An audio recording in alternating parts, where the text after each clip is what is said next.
আর এই বিষয়গুলো দেখলে কার ভালো না লাগে বলেন। ছোট ছোট মরিচ কিন্তু এর যে ঝাল, মনে হয় যে রোদের তাপে জ্বলতেছে এক একটা করে মরিচ, এত সুন্দর চেহারা। আসসালামু আলাইকুম ভিউয়ার্স, এই যে দেখতে পাচ্ছেন মরিচের গাছগুলো। তো এই গাছগুলো আমি রমজানের 15-20 দিন আগে লাগাইছিলাম। তো এই যে দেখতে পাচ্ছেন কি পরিমাণ মরিচ ধরছে এই গাছগুলোতে। তো মরিচের সাইজটাও দেখেন অনেক সুন্দর দেখা যাইতেছে। তো এটা কিন্তু বিজলি 2020 যে জাত এইটা। তো আমি নার্সারি থেকে 10টি চারা আনছিলাম 100 টাকা দিয়ে। তো আনার পর এখানে লাগাইছি, মোটামুটি অনেক ভালো ফলন হয়েছে এই মরিচের। তো আমার কিন্তু এখন আর মরিচ কিনে খাওয়া লাগে না। এই যে এখানে যে গাছ কয়টা লাগাইছি, এই গাছ কয়টার মরিচ হলে কিন্তু আমার হয়ে যায়। তো এই যে দেখতে পাচ্ছেন অসংখ্য মরিচ কিন্তু গাছে ধরছে, প্রত্যেকটা গাছের মধ্যে কিন্তু অসংখ্য মরিচ, এই যে দেখেন। তো আমার ভালো লাগে, আমি যত্ন নেই এই গাছগুলোর। তো এইদিকে একটা গাছ আছে দেখেন, এই গাছটাতে কিন্তু আরো প্রচুর পরিমাণে মরিচ ধরছে বন্ধুরা। এই যে দেখেন একটি গাছ, তো দেখেন কি পরিমাণে মরিচ ধরছে।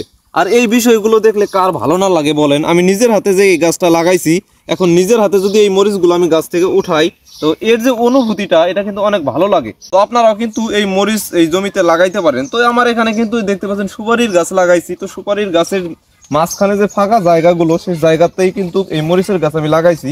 তো এখানে আমি বেগুনের গাছও লাগাইছি বন্ধুরা। এই যে দেখতে পাচ্ছেন একটি মরিচ গাছ। তো এই মরিচটা কিন্তু দেখতে পাচ্ছেন কালো রঙের।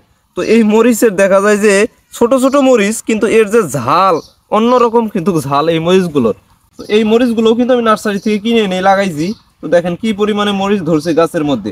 আসলে মরিচ লাগাইলে এই মরিচ কিন্তু প্রচুর ধরে গাছের মধ্যে, শুধু আপনাকে একটু যত্ন নিতে হবে। তো আমি কিন্তু এখানে টাইম টু টাইম পানি দেই, তারপরে ঔষধ স্প্রে করি। আর মরিচের বর্তমান সবচেয়ে যে গুরুত্বপূর্ণ রোগ, সেটা হচ্ছে যে পাতা কুকড়িয়ে যায়, এটা হয়। তো এটা কিন্তু অনেক কারণেই হয়, বিশেষ করে যদি জমিতে রসের কম বেশি হয়, তারপরে যদি যে জায়গায় মরিচ লাগানো হয় সেখানে যদি ছায়া থাকে, তাহলে কিন্তু এই গাছগুলো কুকড়িয়ে যায়। আর বিশেষ করে যে এই যে এফিড জেসিড, সাদামাছি, থ্রিপস, এই ধরনের কিছু পোকার আক্রমণের কারণে কিন্তু এই মরিচ গাছগুলোর পাতা কুকড়িয়ে যায়।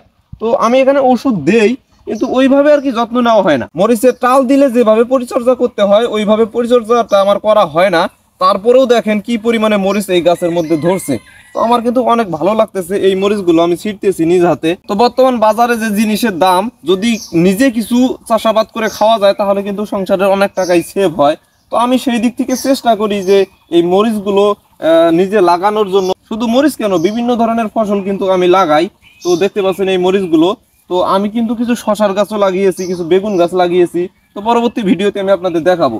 তো আজকে আমি আপনাদের মরিচগুলো দেখাইলাম। তো এই যে দেখেন, এই মরিচগুলো যখন লাগাইছিলাম তখন কিন্তু আপনাদের একটি ভিডিও দিয়েছিলাম।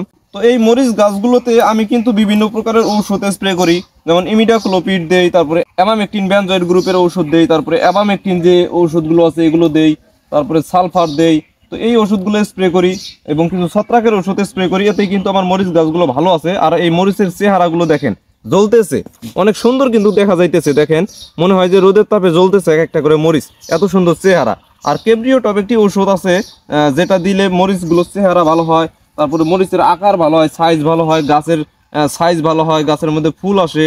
এবং কিছু পিজিআরও এই মরিচ গাছগুলোতে আমি স্প্রে করি এবং ভালো কিন্তু ফলাফল পাই। তো বন্ধুরা, এখান থেকে কিছু মরিচ আমি উঠিয়ে নিলাম, যেহেতু ইফতারের সময় কাঁচা মরিচগুলো লাগে। তো এই ছিল আজকের ভিডিও। যদি ভিডিওটি ভালো লাগে তাহলে অবশ্যই লাইক কমেন্ট শেয়ার করে দিবেন। আজ এই পর্যন্তই। আপনারা সবাই ভালো থাকবেন, সুস্থ থাকবেন। আল্লাহ হাফেজ।